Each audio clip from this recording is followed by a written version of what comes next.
নমস্কাৰ বন্ধুসকল, মই আকৌ আজি আপোনালোকলৈ লৈ আহিছোঁ কেইটামান মহৎ লোকৰ বাণী।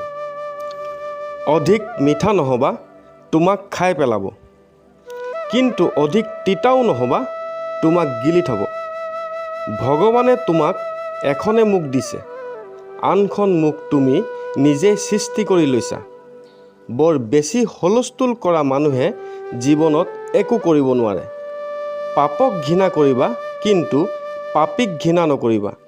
যি নিজকে চিনি পায় তেওঁ ভগৱানকো চিনি পায়। সকলো হেৰাই যোৱাৰ পাছতো ভৱিষ্যত থাকে।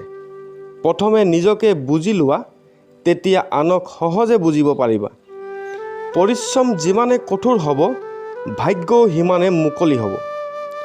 ভগৱানে সেইসকলক ঘৃণা কৰে যি নিজৰ প্ৰশংসা কৰে।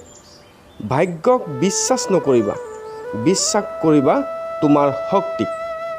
বন্ধুসকল, ভিডিঅ'টো চাই যদি ভাল পালে লাইক কৰক, কমেণ্ট কৰক, ছাবস্ক্ৰাইব কৰক।